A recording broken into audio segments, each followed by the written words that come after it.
안녕하십니까. 해오림입니다. 반갑습니다. 혼속작업을 찾아주신 여러분 대단히 감사합니다. 오늘은 혼속작업법 9번째 시간을 갖도록 하겠습니다. 송화 심진 문서 천이요. 소나무 아래에서 진인을 찾아서 서천으로 가는 길을 물으니 동자 응급 제목전이라. 그 진인이 동자가 말하기를 눈앞에 있다 하더라. 그러나 가스강에도 구름이 깊어서 그 서천이 있는 곳을 알지 못하니 급히 눈밝은 선지식 밝은 서성을 방문하여서 무릎을 꿇어서 서천으로 가는 길을 찾아라. 그래서 서천으로 가거라, 피안으로 건너가거라, 이런 뜻입니다. 여기서 이제 서천이라는 것은 모든 이 인류가 또는 모든 중생들이 원하는 그런 피안이죠. 저언덕이라는 피안, 열반의 세계다, 행복의 세계다, 이렇게 표현할 수가 있습니다. 서쪽 안에 서천에는 누가 계시냐면 서방극락경포에는 부처님이 계신다. 아미타 부처님이 계시고, 그러니까 이러한 불교에서 이야기하고 있는 서천 또는 모든 종교에서 이야기하고 있는 그런 행복 또는 기독교에서 이야기하고 있는 천국, 이런 것들이 그 유불선뿐만 아니라 모든 종교에서 이야기하고 있는, 근본적으로 추구하고 있는 것은 모든 괴로움을 벗어난, 번뇌를 벗어난 그런 행복한 그런 경지를 쉽게 말해서 좀 어려운 말로 서쪽 하늘이다, 이렇게 표현합니다. 그래서 우리가 어떻게 하면 행복해질 수 있느냐 물은 거와 똑같습니다. 요 이제 소나무 아래에 이 진인이, 다른 말, 요 진은 참진자인데 요는 동자를 뜻하는 겁니다. 소나무 아래 동자를 찾아서, 진인을 찾아서 서쪽 하늘로 가는 길을 물으니 어떻게 하면 서쪽 하늘로 갑니까? 어떻게 하면 행복해질 수 있습니까? 어떻게 하면 모든 괴로움에서 벗어날 수 있습니까? 하고 물으니까 동자가, 그 진인이 말하기를 이르되 서천으로 가는 길은 바로 눈앞에 있다. 이게 굉장히 이 글구 내용 속에 혼속자가 말하고자 하는 것은 이게 조금 이렇게 숨어져 있습니다. 여러분이 눈 밝은 서성을 찾아서 그 서천으로 가는 길을 안내받으면은, 이게 눈앞에 있다는 게 무슨 뜻인가? 이거를 혼속자는 당전이라, 또 다른 말로는 당전이라 이렇게 표현했습니다. 눈앞을. 당전적시 진양관, 그런 말도 있잖아요. 마땅히 바로 네 눈앞에 있다. 서천은 멀리 있지 않다. 행복은 멀리 있지 않다. 바로 네 눈앞에 있다. 늘 우리와 같이 있다는 거예요. 그렇지만은 구름이 깊어서, 여기서 이 구름은 부처님 이야기하고 있는 12연기에서 이야기하는 무명입니다. 밟지 못한, 없을 물자, 밝을 물자. 밟지 못하기 때문에, 무명 때문에, 이 구름 때문에 이 행복을 찾지 못한다. 괴로움에 빠져있다. 그래서 그 이치를 깨달은 부처님은 이 세상의 모든 생로병사의 괴로움이, 우비곤의 근심과 걱정이, 스트레스가 전부 다 무명으로부터 온다는 거예요. 밟지 못함으로부터 온다. 비유하자면 하늘의 태양은 무명이 없는 거예요. 밝을 명자죠. 태양이 떴다는 것은 어둠이 없다는 것이고, 밝다는 뜻인데, 이러한 태양이 구름이 가르면은 무명이 되는 거죠. 밝음이 없어지는 거죠. 그러다 보면은 괴로움이 생긴다. 이 태양이 사라져 버리면은 이 지상이, 이 지구가, 우리가 사는 이 세상이 깜깜해져 버린다. 깜깜해져서 뭐가 뭔지를 모른다. 그러므로 인해서 괴로움이 생긴다. 비유하자면 그렇다는 거죠. 그래서 이 구름을 걷어내는 것이 중요하다. 어떻게 하면 구름을 걷어낼 수 있느냐? 구름을 걷어내는 방법은 여러 가지가 있습니다. 우리가 정상으로 가는 저 산꼭대기에 가는 길은 길이 하나만 있지 않습니다. 여러 갈래길이 많이 있지 않습니까? 그 중에서도 이제 보통 우리가 등산하면은 큰 대로가 있고 모든 사람들이 다 가장 빨리 올라갈 수 있는 그 지름길이 있고 또 옆에 서로 꾸불꾸불 돌아서 빙빙빙빙 돌아가서 올라가는 길도 있습니다. 그래서 이제 그 중에서 이제 가장 쉬운 길이 대로로 가라, 대로로. 당당한. 그 대로는 바로 눈앞에 있다. 이렇게 이야기해도 지금 단순히 이렇게 말로 언어로 표현하기 때문에 이 눈앞에 있다는 것이 무슨 의미인지를 잘 모르는 수가 있어요. 그렇기 때문에 명사를 찾아라. 눈 밝은 스승을 찾아서 그 서천으로 가는 길을 알아보라는 거예요. 그래서 이 무명을 걷어내는 방법의 가장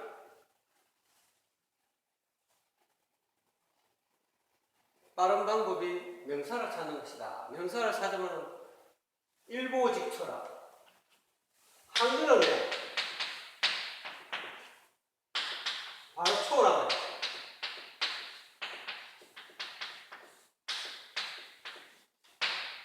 한 걸음에 바로 그냥 무명에서 벗어난다. 한 걸음도 어떻게 보면 한 걸음도 뛰지 않고 바로 서쪽 극락에 간다는 거예요. 서쪽 안으로 바로 가버린다. 자기 인생의 어떤 멘토를 찾느냐에 따라서 빨리 갈 수도 있고 늦게 갈 수도 있고 안 그러면 전혀 못 찾을 수도 있다는 거예요. 그만큼 눈 밝은 선지식이 중요하다는 그런 의미로 이 말씀을 하신 것 같아요. 그래서 우리가 이 무명을, 이 구름을 걷어내는 방법 가운데 부처님은 사념처를 말씀하셨지 않습니까? 돌아가시기 전까지도 자등명 법등명하라. 너 자신에게 의지하고 부처님 법에 진리에 의지하라 했는데 그 가운데 가장 핵심이 사념처입니다. 네 가지를 늘 관해라. 신수신법이라. 내 몸을 잘 관찰하고 내 감정을 잘 관찰하고 내 마음을 잘 알아차리고 그 내 마음에서 일어난 생각, 법 이거를 잘 순간순간 매 순간 알아차리라는 게 이것이 어떤 것? 이 사정체를 어떻게 알아차리라는 거예요? 이것이 내가 아니라는 거야. 이 내 몸을 내라고 착각하지 말라는 거예요. 또 이 내 감정을 내라고 착각하지 말고 내 생각을 내 마음속에 일어나는 생각이나 그런 의지 또는 그런 것들을 내라고 착각하지 말고 또 내 마음에서 일어나는 수많은 그런 어떤 인식들, 분별 그런 것들이 일어날 때마다 그것이 나라고 착각할 때마다 이 무명의 그림자가 생겨서 결국 괴로움이 생긴다는 거예요. 그래서 이거를 조금 더 이거를 이제 딱 줄여서 한 것이 반야신경이지 않습니까? 오온이 공하다는 것을 색수상행식이 공하다는 것을 늘 알아차리라는 거예요. 늘 알아차리면 이 무명의 그림자가 일어나지 않는다. 이제 가장 중요한 것은 12여 기 가운데 가장 중요한 것은 촉의 문제입니다. 촉이 일어나지 않게 하라는 거예요. 촉이 일어나지 않게 하려면 촉 앞에가 육입이잖아요. 육입이 사라져야 됩니다.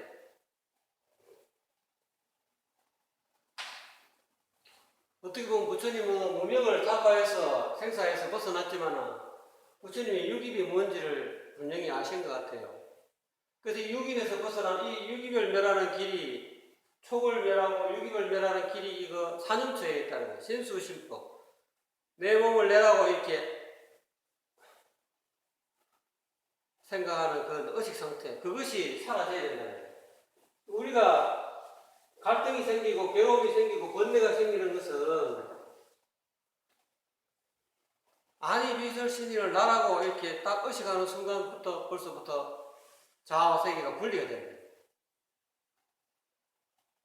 내 몸을 내라라고 이렇게 딱 의식이 딱 생기면은 그 즉시 바로 그냥 그거를 어떻게 보면은 근본적으로는 텅빈 본래 이 본래 명목을 밝히지 못하는 모명이 있겠지만은 그 모명으로 인해서 행이 생기고 식이 생기고 명색이 생기고 그 다음에 육입이 생긴다는 거예요. 육입이라는 것은 이 눈기 고여 몸 뜻을 내라고 생각하는 그런 의식 상태라는 거예요. 그 상태가 이렇게 일어난다는 거예요. 연에서 일어난다는 거예요.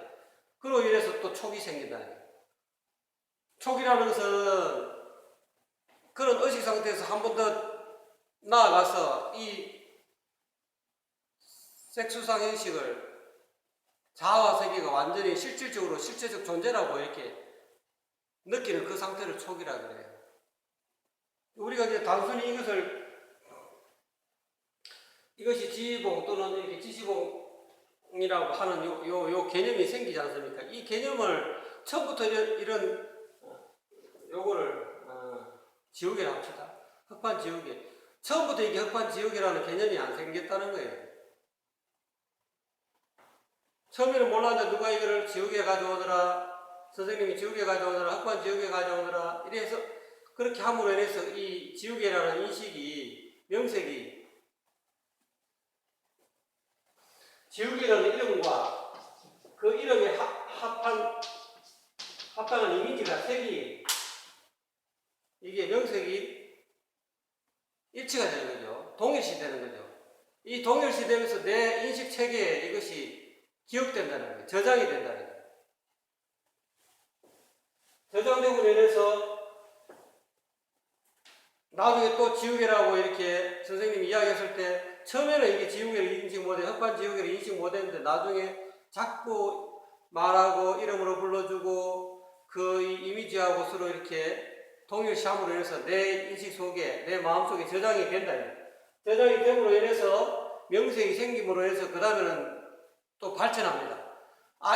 이거는 내 외부에 있는 나와 별개의 흑판지우개고 또 이 흑판지우개를 바라보는 내 눈이 있고 내 귀가 있고 내 안이 비설신이가 있다는 그런 어떤 의식 상태로 들어가는 게 육입입니다. 그래서 자아와 세계가 분리되어 있다는 그런 의식 상태가 형성되는 것이 육입이라고 할 수 있습니다. 처음부터 이것이 나는 눈기 고여 몸뜻은 나고 색성량 위촉부분 세계다. 나와 동떨어진 나와 별개의 어떤 바깥 세상이다. 이렇게 생각하는 자체가 육입이라고 할 수 있죠. 이 육입은 어떻게 보면 명색이 이루어지지 않으면 육입이 형성되지가 않습니다. 그 이름과 그 언어와 그 언어에 합당한 그 이미지가 내 이 마음속에 저장이 되어 있어요. 인식 체계가, 언어 체계가 내 마음속에 형성이 되어 있어야 명색이 생겨야 그 다음에 이것이 자아와 세계가 분리되는 거예요.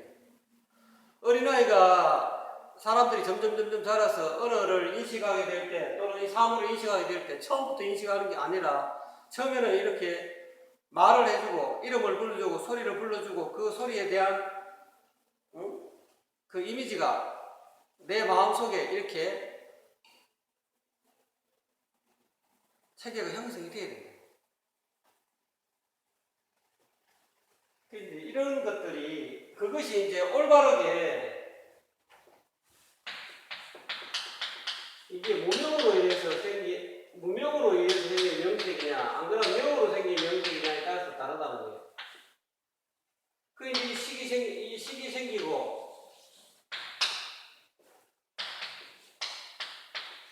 이건 명색이죠. 이것이 흑판지옥이다라는 인식이 먼저 생기고 그 다음에 이게 흑판지옥이라는 인식을 누가 이렇게 이야기하고 선생님이 이야기했다고 해서 이것이 바로 인식이 되는 게 아닙니다. 이것이 내게 기억이 돼갖고 흑판지옥이라는 그런 이름 이름과 그 언어를 자꾸 어머니나 또는 현 선생님이 이야기함으로 해서 그에 대한 이미지가 내 마음속에 각인이 돼야 된다.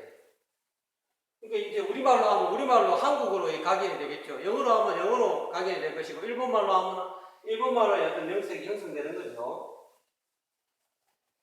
근데 문제는 그 위에 이 흑반지옥이라는 이 명색이 내 마음속에 인식세계에 이렇게 저장이 되려 하면은 명의 상태에서 저장이 되는데, 처음부터 우리는 명의 상태가 되지 못하고 이것이 실질적 존재로서 이것이 저장이 될 경우가 많아요. 대부분 다 이게 실질적 존재가 아니고 늘 연에서 일어나는 어떤 흑반지옥이다. 비유하자면 제가 항상 말씀드리잖아요. 이 5손가락을 이렇게 움켜쥐면 이 주먹이라 하지 않습니까? 이거를 처음부터 우리가 주먹이라고 인식하지 않았습니다. 주변에서 이렇게 주먹, 또는 주변의 엄마, 아버지가, 또는 선생님들이, 친구가 이걸 주먹이라 했을 때, 이 주먹이라는 이름과 이 주먹이라는 이 이미지가 이게 명과 색이 서로 동일시되는 그런 어떤 마음속에서 그거를 인식체계가 같이 바라보는 그런 명색이 형성돼야 됩니다. 이것은 주먹이고, 주먹에 대한 이런 주먹의 모습이, 색이 이런 모습이다라는 그런 것이 명색이 내 마음속에 이렇게 저장이 되어야 돼요. 하나의 동일시되는 그런 인식이 저장되어 있어야 된다는 거예요. 그런데 실질적으로 이것이 무명으로부터 생긴 식이기 때문에 이 주먹이 나중에 무명으로부터 생긴 식이고 명색이고 또 유기비고 하다 보니까 촉이라는 현상이 생기는데, 이 촉이라는 것은 이 주먹이 실제한다. 바깥에 내 외부에, 내 문 밖에 나는 따로 있고 내 외부에 주먹이라는 것이 있다라고 완전히 그거를 실체적 존재를 인식하는 자체가 촉이라고 합니다. 촉. 바깥에 외부에 어떤 존재가, 주먹이라는 존재가 있다라 하는 그런 어떤 느낌을 촉이라 그러죠. 이 주먹은 실질적으로 이렇게 펴면은 주먹이 본래 없어요. 이 5손가락을 꽉 쥐므로 인해서 주먹이 생기는데, 이 근본적으로는 이게 주먹이 실제가 없다는 것을 확실하게 아는 것을 명인하는데, 우리가 언어를 배울 때, 주먹이라는 자라면서 언어를 배울 때 이것을 실체적 존재가 아니라는 것을 모르는 상태에서, 무명의 상태에서 이 주먹이라는 이 단어가, 또 이 명색이 마음속에 저장이 된다. 그러니까 이게 실질적으로 펴보면 주먹이 없잖아요. 근데 이거를 그냥 우리가 주먹이라고 약속해서 그거를 기억 속에 넣어놨다는 거예요. 그래서 이거를 정확하게 알아야 된다는 거예요. 이러한 무명 상태가, 이러한 밟지 못한 상태를 전부 다 타파해. 그게 이제 성철 스님이 사는 산이요 물은 물이다 이런 그런 선언록 있지 않습니까? 주먹은 주먹이요. 이 주먹은 주먹인데, 이 주먹은 사는 산이요 했을 때 일반적으로 이야기하는 사람들의 사는 산이요 물은 물이다 하고, 한 바퀴 돌아서 깨달아서 사는 산이요 물은 물이다라는 그 내용하고 다릅니다. 이게 주먹은 주먹이요, 사는 산이요 이 할 때는 주먹은 주먹이 아니기 때문에 주먹이라 한다라는 그런 말까지 다 포함되어 있어요. 산은 산이 아니기 때문에 산이라 하고, 물은 물이 아니기 때문에 물이라 한다는 그런 내용하고 똑같아요. 산과 물은 실체가 없어요. 이 주먹이라는 것이 실체가 없듯이, 산은 아니요 이것이 이제 이 산을 부정하는 거죠. 이 주먹은 주먹이 원래 아니에요. 아닌데 주먹이라 한다는 거예요. 아니기 때문에, 텅 비어있기 때문에. 주먹이라는 것이 실체적 존재가 아니고 텅 비어있는 그런 실체가 없는 텅 비어있는 공이라 이 말이에요. 공이라는 것은 아무것도 없다는 게 아니고, 주먹이라는 게 있긴 있는데 이것이 주먹이라는 실체가 없다는 거예요.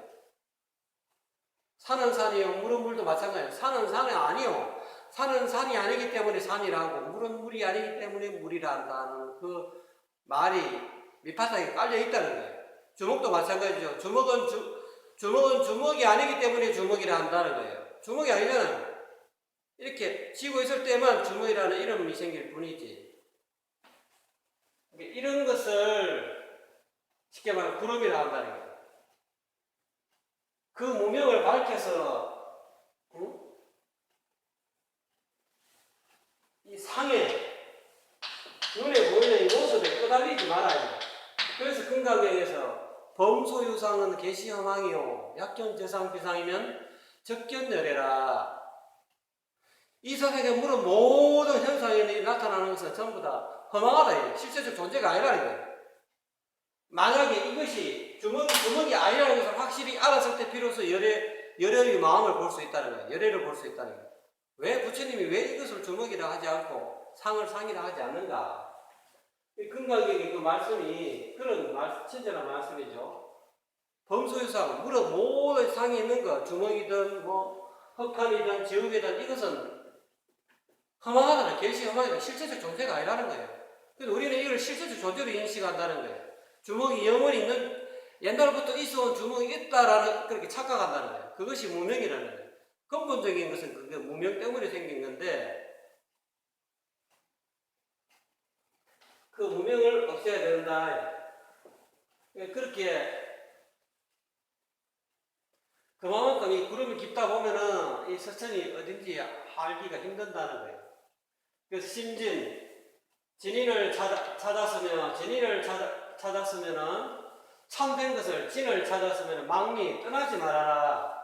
무영산 그림자 없는 산을 떠나지 말아라. 이게 이 무영산과 이 서천은 거의 비슷한 말이죠. 거의 용어만 다를 뿐이지 그 지칭하는 바가 같다는 거예요. 이거 분필이라 하잖아요. 우리말로 분필이 하지만 일본말로 또 뭐라 할 거예요. 영어로는 또 뭐라 할 거예요. 분필은 안 하지만은 이거를 지칭하는 말이 여러 가지 말이 있다는 거예요. 그거를 달리 무영산을 그러니까 명산을 눈 밝은 스승을 얻어야 그림자 없는 산이 무슨 뜻인지 알 수 있을 거예요. 그래서 산옆에 동자는 늘 금단을 단련하고 있다. 이 황금빛 나는 이 단을 단련하고 있다. 이 금단이라는 것은 금단 본시 진영장이라. 금단이라는 것은 본래 참되고 신령스러운 식초, 이 장이라는 것은 초 또는 살덩물 이런 뜻인데 여기서 이 초라는 것은 모든 세균을 다 없애지 않습니까? 잡다한 세균을 없애가지고 뭔가 이렇게 사람이 먹을 수 있게 사람 몸에 아주 유익한 그런 건강하게 만드는 그런 초죠. 이게 이 금단이라는 것도 사람에게 있는 그런 어떤 번뇌망상이라는 잡된 세균 이런 것들을 전부 다 일거에 그냥 전부 다 일망타진할 수 있는 것을 다른 말로 금단이라 한다. 금단을 얻어야 된다. 그러니까 이제 명사는 눈 밝은 서성을 찾으면은 이 금단을 얻을 수가 있어요. 그래서 비목, 이거는 눈은 8분은 감고, 이 빗자는 이게 사전에 안 나오는데, 눈은 8분은 감고, 2분은 뜨라는 거예요. 가나다랗게 실로 뜨라요. 비목, 명심, 향미관이라. 그래서 늘 한마음짜리를 지켜보라. 관해라. 내 본래 면목을 늘 알아차리게 되면은 이 무명에서 벗어나게 되고 또 모두 그러니까 이제 12연기에서 이야기하고 있는 유전문이 사라지고 판별문이 나타나서 모든 고통에서 벗어난다. 유전문은 연애 시스템이에요. 괴로움이 생기는 연애 시스템이 무명에서 근본이 무명이죠. 무명에서 행이 생기고 식이 생기고 그래서 명색, 유기, 촉수, HU 그다음 누가 생겨 생로병사 생사가 일어나는 생로병사 우비고뇌가 일어나는 시스템을 유전문이라고 해요. 12연기 유전문. 무명으로부터 내가 본래 한마음자리에 밟지 못함으로 인해서 생기는 그런 생사의 고통을 이런 시스템이라고 해요. 이걸 유전문이라고 합니다.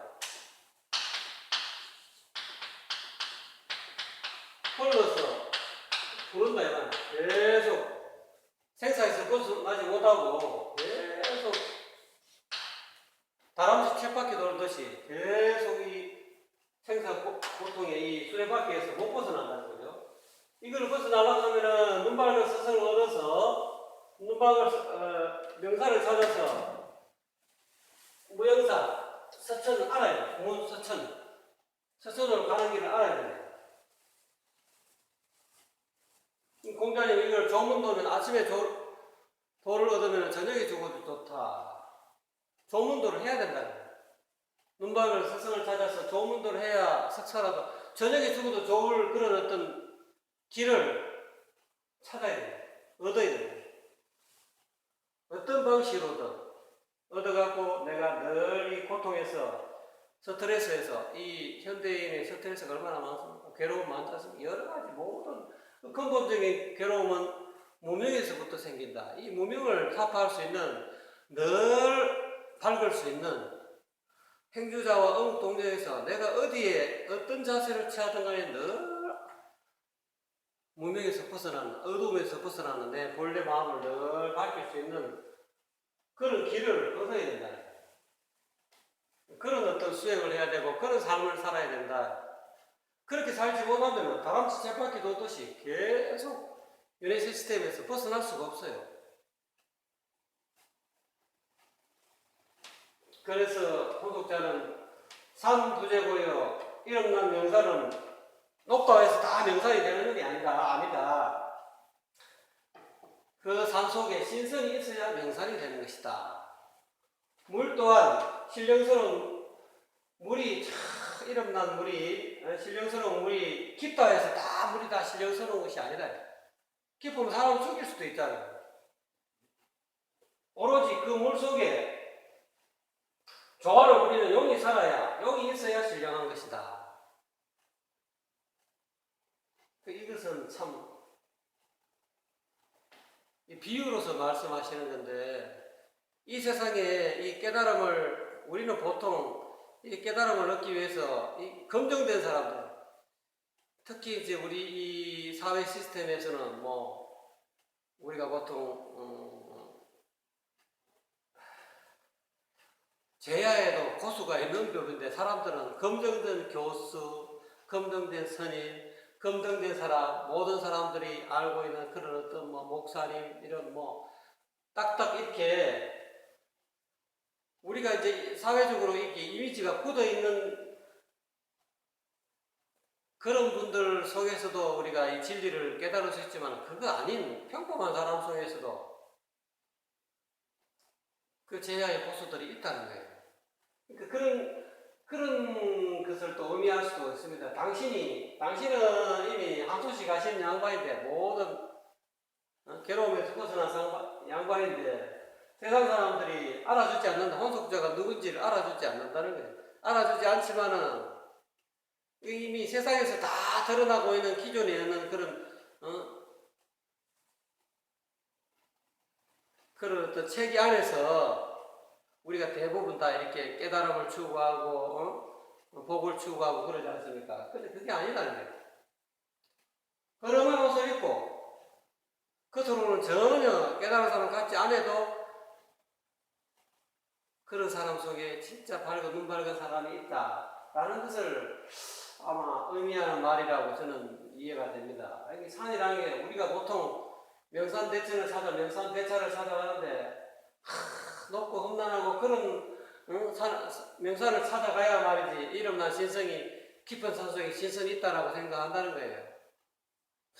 사회적으로 이름나고 말이지 설교 잘하고 설법 잘하고 모든 사람들이 막 스님 그러고 목사님 하고 그런 어떤 분들한테만 그 깨달음을 얻을 수 있는 것은 아니다. 깨달음이라는 것은 어린아이한테서도 얻을 수도 있고 노인한테도 얻을 수도 있고 그냥 지나가다가 이렇게 대나무끼리 딱 이렇게 딱 부딪히는 그 소리에서도 깨달음을 얻을 수가 있습니다. 이게 스승은 이 세상 만물이 전부 스승 아닌 게 없어요. 근데 우리는 딱 스승의 이미지가 저 사람을 찾아가야 이걸 찾아가야 깨닫는다 이렇게 착각하기 쉽다는 거예요. 근데 안 그렇습니다. 자기가 진짜 구도정신이 있고 깨달으려고 마음 먹고 있으면은 신선이 나타난다는 주변에 어린아이가 지시해 줄 수도 있고 또는 어른이 지시할 수도 있고 자기 부모가 지시해 줄 수도 있고 친구가 지시해 줄 수도 있고 전혀 뜻밖의 인물들이 또 뜻밖의 어떤 사물들이 나로 하여금 깨달음으로 인도해 줄 수 있다는 거. 그런 마음의 문을 열어놔라며 딱 이렇게 마음을 딱 고정시키지만 이 상해 고정관념에 사로잡혀 있으면 평생 못 깨닫는다는 거예요. 이 스승을 먼 데서 구하지 말고 내 주변에서 찾아가는 거예요. 이것은 이 말은 다시 이렇게 누시려도 누추한 방에 있어도 내가 늘 마음을 밝히고 덕을 밝혀서 내 덕을 오로지 내 덕을 쌓아야 도덕, 양심을 밝히고 늘 주변 사람들한테 내 밝은 마음을 전하고 남을 배려하고 그런 평범한 우리 주변에서 알려지지 않는 그 옛날에 그 삼국지의 유비가 삼고초려하지 않습니까? 그 초막을 찾아가서 제갈공명. 그 제갈공명은 주한 집에 있었다 이 말이에요. 그 아주 지혜가 출중한 그런 공명이라는 그 책사를 찾기 위해서 고대 광실을 찾아간 게 아니라 유비는 고대 광실을 찾아간 게 아니라 누추한 초막을 찾아갔다. 그 젊은 사람을 찾아가는데 한 번 찾아가니까 없더라는 거예요. 이렇게 두 번, 세 번까지 찾아갔잖아요. 그만큼 그런 안목을 가지는 것, 유비 같은 그런 안목을 가지는 것이 중요하다는 거예요. 그러니까 마찬가지로 이러한 내가 깨닫기 위해서는 우리가 기존의 어떤 그 패러다임에서 벗어나야 된다는 거예요. 우리가 모든 사람들이 생각하고 있는 이 모든 사회에서 추구하고 있는 그런 어떤 가장 높은 또는 가장 깊은 명상 또는 깊은 이름난 물 유명한 그런 어떤 폭포 뭐 다 있지 않습니까? 그런 데서 이렇게 뭔가 이렇게 있는 것이 아니고 산도 명산은 높은 데 있는 것이 아니고 또 안에 신선이 있어야 되고 물도 일어난 물도 깊다고 해서 물이 깊고 시퍼렇다 해서 다 일어난 물이 아니고 신령한 물이 아니고 그 속에 조화를 부리는 용이 있어야 신령한 것과 마찬가지. 당신은 오늘 혼속이라는 이유도 새 속에 섞여 있다는 거예요. 당신이 나는 새 속에 섞여 있는 남들이 쉽게 찾을 수 없는 자라는 거예요. 하나를 돌을 얻어서 자는 돌을 얻어서 마칠 역사 깨달았다는 거예요. 그래서 자자가 되는 거예요. 공자, 맹자, 혼속자. 여러분들도 늘 내 주변에 있는 눈을 늘 밝히셔서 스승을 진짜 제대로 된 스승을 만나셔서 모든 괴로움에서 벗어나는 여러분이 되었으면 하는 바람입니다. 감사합니다.